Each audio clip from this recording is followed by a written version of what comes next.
안녕하세요. 결혼한 지 3년 차에 아이는 없는 30대 여성입니다. 결혼이라는 게 저랑 남편 둘 사이만 좋다고 좋은 게 아니네요. 시어머니의 무리한 요구 때문에 결국 남편과도 틀어지고 이렇게 이혼까지 하게 되었습니다. 친구들과의 모임에서 어쩌다 옆자리에 앉아있던 남편과 인연이 닿아 연애를 시작했고 결혼까지 하게 되었습니다. 당시에 저는 결혼을 생각할 나이였지만 남편이 제게 청혼을 해왔을 땐 저도 생각이 많았고 이것저것 계산도 해야 했습니다. 제 벌이가 좋았던 건 아니지만 남편이 다니고 있는 회사는 아주 작은 규모의 회사였고 월급이 저보다 좋은 편이 아니었거든요. 그나마 남편이 저보다 나았던 건 그래도 비슷한 시기에 회사 생활을 시작했지만 저보다 적은 월급임에도 불구하고 모아놓은 돈이 많았다는 겁니다. 장기적으로 본다면 당장 모아놓은 액수가 그렇게 중요한 문제는 아니겠지만 금전 감각이 투철한 것 또한 장점이 아니겠냐며 좋은 게 좋은 거라고 그 장점 하나만 믿고 결혼까지 결심하게 되었습니다. 하지만 돈이라는 게 살아보니 정말 무시할 게 못 되더라고요. 결혼 이야기가 본격적으로 오고 가면서 양가 식구들에게도 서로를 소개하게 되었습니다. 저희 친정 아버지는 공직에서 근무하고 계셨고 저희 어머니는 평생을 전업주부로 지내셨습니다. 경제적으로 평범한 중산층 집안이지요. 공직에 근무하시는 아버지의 연금 덕분에 두 분의 노후는 준비가 다 된 거나 마찬가지인 셈이었어요. 저희 부모님은 제 결혼 상대에 다른 건 필요 없고 항상 두 가지만 강조하셨습니다. 하나는 무슨 일이 있어도 제 편에 서줘야 한다는 것. 그리고 두 번째는 어른들의 노후 준비가 끝나 있어야 한다는 것이었습니다. 남편이 저희 집에 처음 인사드리러 온 그날에도 친정아버지께서는 그 두 가지를 가장 먼저 물어보셨어요. 남편은 씩씩한 목소리로 당연하다는 대답을 했고 저희 부모님도 그 모습을 보고 이후에는 더 크게 묻거나 따지지 않으시고 결혼을 허락해 주셨습니다. 하지만 실상은 달랐어요. 남편은 결혼 승낙을 위해 거짓말을 했던 거나 마찬가지죠. 그게 진실이 아니었다는 건 결혼식을 올린 뒤에도 한참이 지나서야 알게 되었습니다. 제 편을 들어주겠다는 말이 사실일지언정 시부모님의 노후는 사실 하나도 준비되어 있지 않은 상황이었어요. 남편에게 다른 것도 아니고 당신 부모님의 일인데 어떻게 모를 수가 있었느냐 따졌는데 자기는 죽어도 모른다고 오리발을 내미니 그 부분이 진실인지 거짓인지는 솔직히 저도 모르겠습니다. 시부모님의 노후도 노후지만 가장 큰 문제였던 건 남편보다 3살 어린 신우였어요. 제가 볼 땐 시부모님의 노후 자금이 턱없이 부족한 데는 아직도 자리 잡지 못한 신우가 가장 이유가 컸던 것 같습니다. 어려서는 헤어 디자이너가 되겠다며 미용학원을 다니다가 갑자기 대학교에 들어가서는 대학교도 끝마치지 않고 승무원이 되겠다고 다시 또 학원을 등록했대요. 그런데 그것도 얼마 안 가 포기하고 역시 사람은 기술을 배워야 한다고 하면서 네일아트를 배우다가 결국 그것마저도 얼마 안 가 다시 그만뒀다고 합니다. 그러다가 또 다시 대학교에 들어가서는 졸업까지 하고서 곧장 공무원을 하겠다며 몇 년째 고시생 생활을 하고 있다고 합니다. 그런데도 시부모님은 신우를 우리 집 공주님이라고 이뻐하시면서 지원이란 지원은 아끼지 않으셨다고 합니다. 고시원 생활 비좁고 궁상하자 어떻게 하냐며 고시촌 근처에 있는 자취방까지 구해주셨고 아직도 신우 뒷바라지를 하고 계시고 있답니다. 부모가 자식을 아낀다는데 제가 거기에 나서서 이래라 저래라 할 문제는 아니니 신경 쓰지 않으려고 애썼습니다. 그런데 결국 그게 저한테 부메랑이 돼서 돌아올 줄은 상상도 못했네요. 처음에 시댁에 인사를 드리러 갔던 날 시부모님께서 집을 해주시겠다고 하셨습니다. 저희도 거절할 이유가 없었기에 감사하다고 했어요. 그런데 며칠 지나지도 않아서 말을 바로 바꾸셨어요. 집을 해주기로 한 돈이 급하게 쓰여야 할 곳이 있다고 하시며 일단 어느 정도만 보태줄 테니 전세를 알아보라고 하셨죠. 그것도 감지덕지인 상황이니 아무런 말도 안 하고 넘어갔는데 또 얼마 뒤에는 아무래도 돈이 장기간 묶이게 될 것 같다고 둘이 모아놓은 돈으로 형편이 되는 곳에 일단 집을 구하라고 하시더라고요. 묶인 돈이 풀리게 되면 그때 돼서 곧바로 지원을 해주시겠다면서요. 그때는 저도 적잖이 실망을 했습니다. 남편도 저를 볼 면목이 없다고 미안해했었지만 애초에 남편과 제가 결혼을 약속했을 때 시댁에서 집을 해준다는 건 생각지도 못한 일이었고 둘만의 힘으로 시작하자고 이야기를 나눴었기에 해준다고 호언장담하던 집을 못 해준다는 통보를 받았더라도 그것 때문에 결혼을 엎어야 한다는 생각은 하지 않았습니다. 그런데 또 알고 보니까 그때 집을 해주신다던 건 시부모님이 현재 살고 계시는 집을 담보로 대출을 받아 집을 구해주신다고 말씀하시던 거였네요. 저희한테 그런 말을 하시기 전에 직접 알아보셨던 것도 아니고 요즘은 다들 그렇게 한다더라 하는 말을 어디선가 듣고 상황도 자세히 모른 채 하신 말이었던 거예요. 시부모님 두 분 다 따로 일을 하시는 분들이 아니었기에 아마 그 돈을 받았다면 대출금은 저희가 갚고 있어야 했을 수도 있는 일이었어요.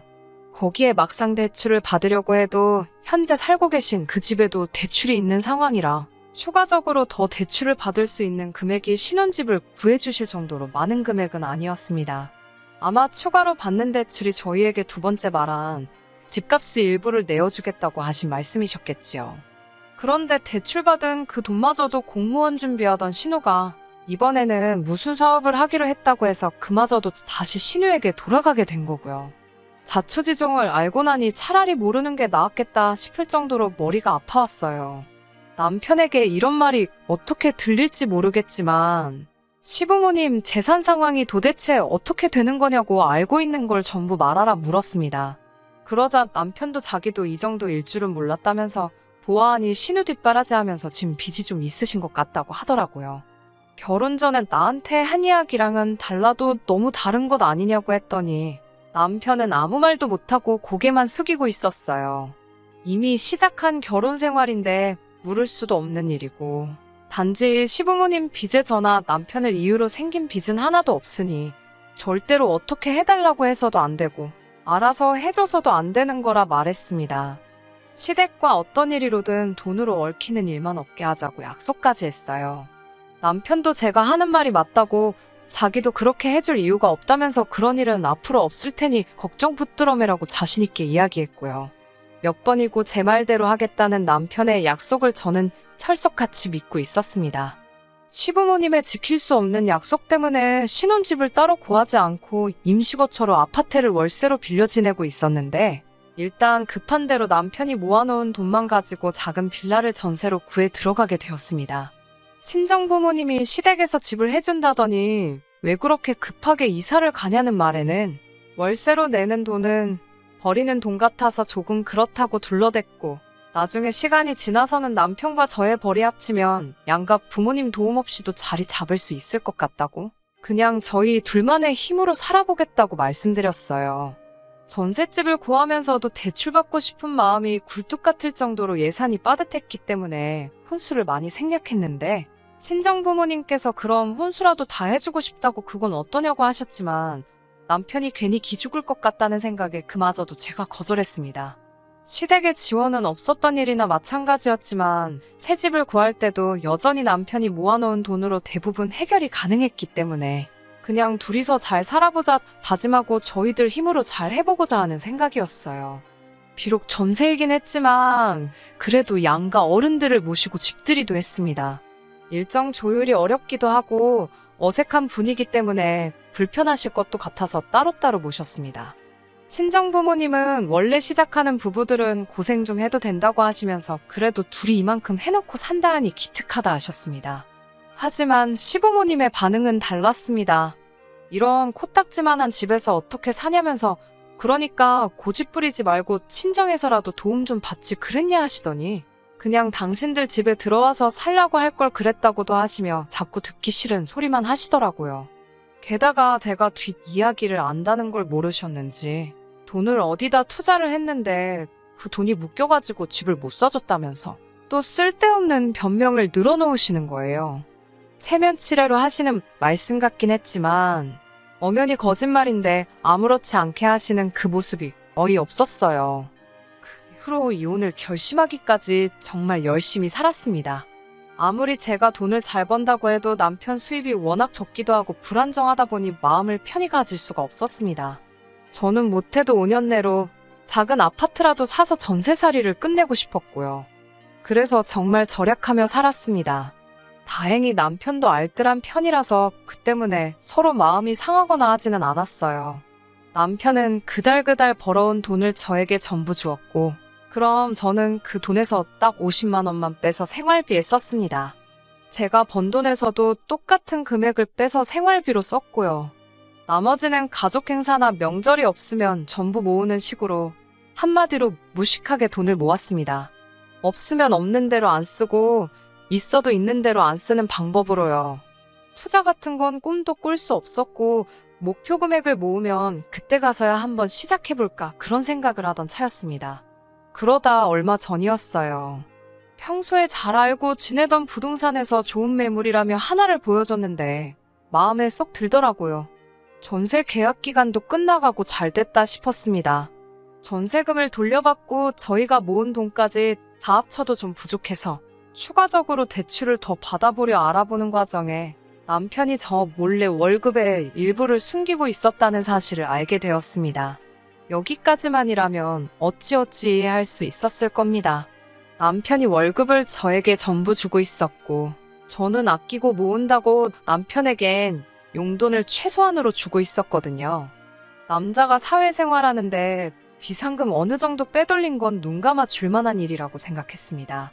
차라리 본인이 필요한데 썼으면 열이라도 안 받았을 것 같은데 남편이 저에게 숨기고 빼돌리고 있던 돈의 대부분이 전부 시댁으로 들어가고 있었다는 사실을 알게 된 겁니다.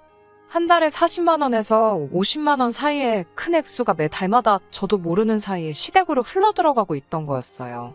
제가 최대한 아끼며 산다고 궁상맞다는 소리를 들을 정도로 허리띠를 졸라매서 살아온 건 사실이지만 그렇다고 명절이나 양가 어른들 생신, 어버이날 등등 자식된 도리로 챙겨야 하는 날들을 건너뛴 적 한 번도 없었습니다. 오히려 남편이 자기의 월급을 전부 저한테 주고 있다는 생각을 해서 같은 날에 챙겨드려도 비교적 여유가 있는 친정보다 시댁에 좀 더 신경을 썼어요. 모자라거나 더 드리는 부분을 제가 더 부담하는 식으로 하고 있었습니다. 정황상 남편이 월급의 전부를 저에게 다 보내주고 있다고 믿고 있었지만 제가 돈 관리를 한다고 그 돈을 제 개인을 위해 써본 적은 한 번도 없고 전부 다 적금을 들고 있었거든요.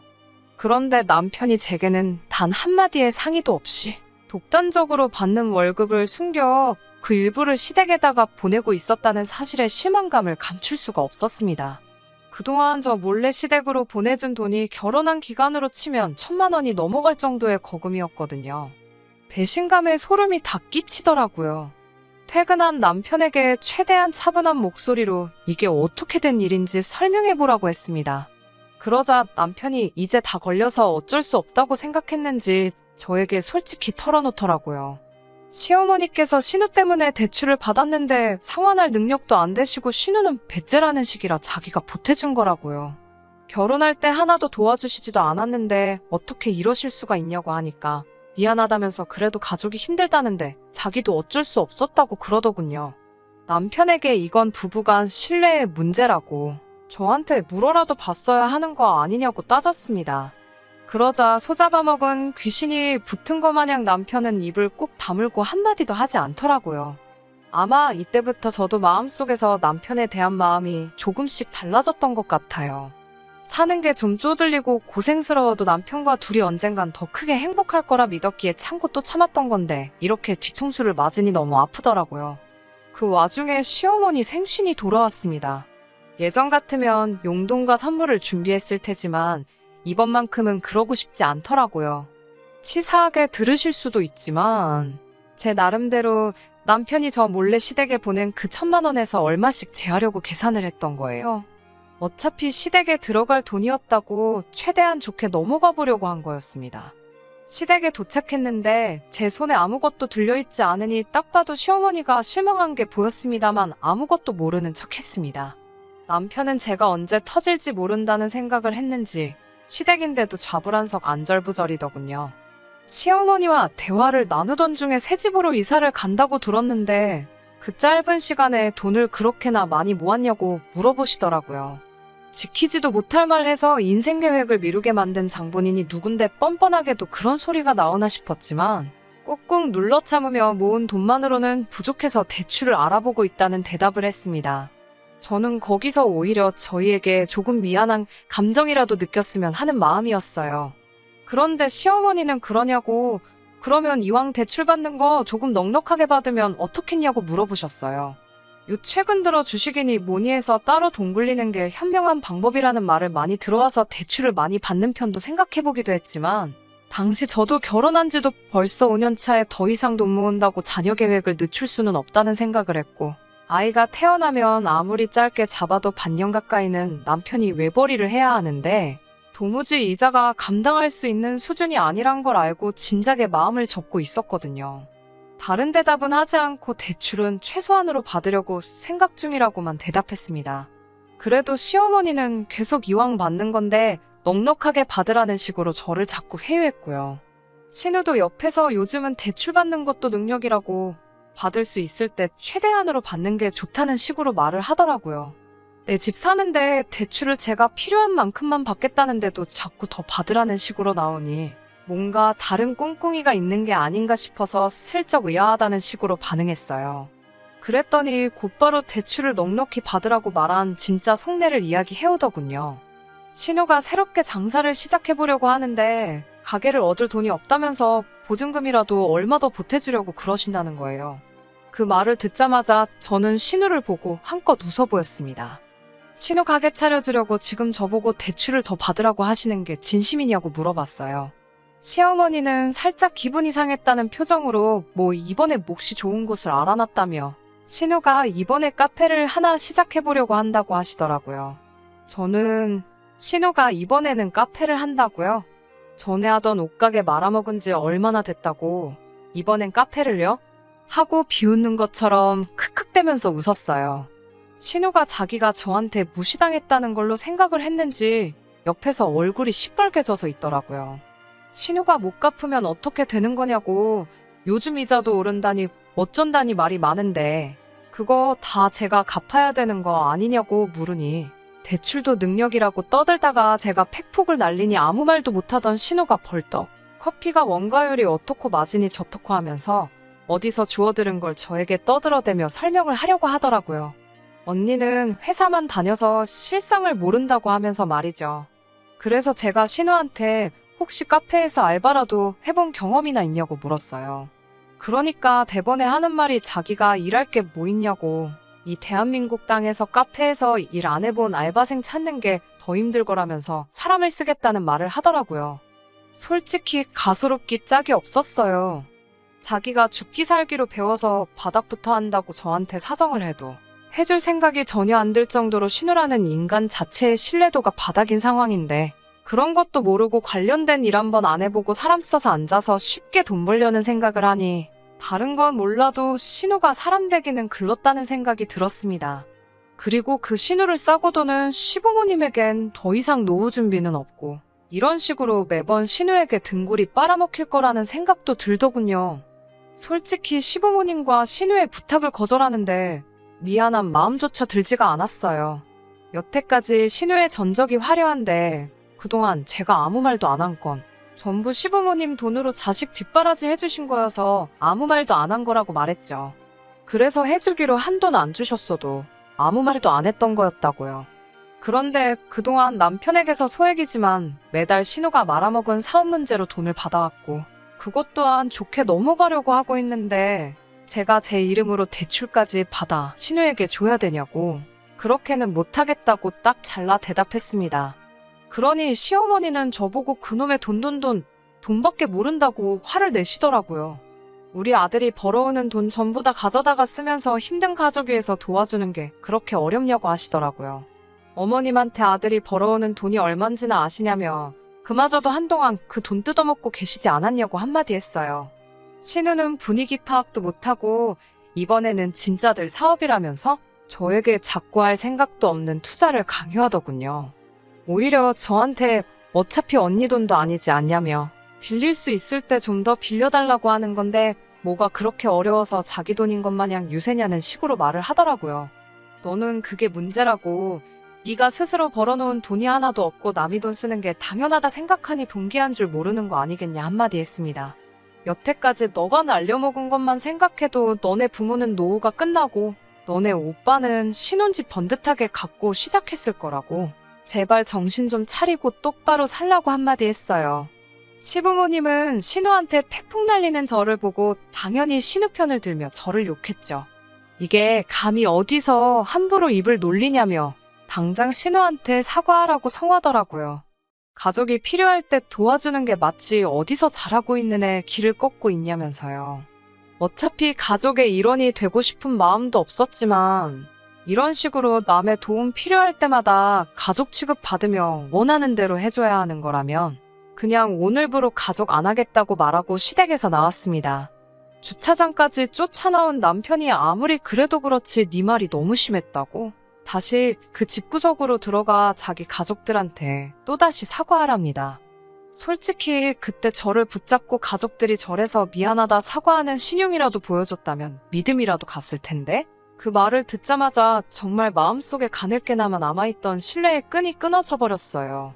뭐 이런 일로 이혼까지 가냐고 하실 분들도 있지만 저는 참을 만큼 참았던 것 같아요. 더 어이없던 건 저는 어떻게든 저와 남편의 재산이 증식한 데 있어서 제가 기여한 바를 인정받아 이혼 시에 재산 분할을 받아내려던 계획이었는데 남편 쪽에서 먼저 집값과 예금의 일부를 떼어줄 테니 이혼해달라고 먼저 연락이 왔어요. 기어이 신우 카페를 차려주기 위해 급한 자금 조달을 위해서 이혼 조건을 먼저 가지고 나온 거였어요. 집 정리에다가 그 돈 가지고 신우 가게 차려줄 계획이었나 봅니다. 그래서 저는 아무런 어려움 없이 재산의 40%를 나눠 갖게 되었습니다. 여태까지 함께 해온 시간값이라고 하기에는 터무니없이 부족한 금액이지만 괜찮아요. 이젠 더 이상 더러운 꼴 참아가며 살 이유가 없어진 거나 다름없으니까요. 제가 나서지 않아도 신우는 또 한 번 실패했은 맛을 알게 될 테고 온 시댁 식구의 돈을 갈아 넣은 사업은 다시 망하게 될 게 안 봐도 뻔합니다. 이렇게 먼발치서 아무것도 안 하고 그 집구석이 망하는 걸 지켜보고만 있는 것도 충분히 좋은 복수라고 생각하네요. 이겨낼 아픔조차 없어요. 온 가족들 돈 그렇게 영끌에다가 얼마 안 가서 저렇게 온 가족 데리고 나라까지 떨어질 그 집구석을 생각하니 벌써부터 속이 후련하네요. 대체 신우에 뭘 믿고 그렇게 돈을 들이 부을 수가 있는 걸까요? 정말 가족의 정 그것 하나 때문이라면 정이라는 건 정말 무서운 것 같습니다. 쏜살처럼 빠르게 흘러간 세월은 되돌릴 수 없겠지만 지금이야말로 더 새롭고 행복한 미래를 위해 나아가야겠어요. 끝까지 들어주셔서 감사합니다. 오늘의 사연은 여기까지입니다. 구독과 좋아요, 알람 설정 부탁드리고 더 좋은 사연으로 다시 찾아뵙겠습니다. 감사합니다.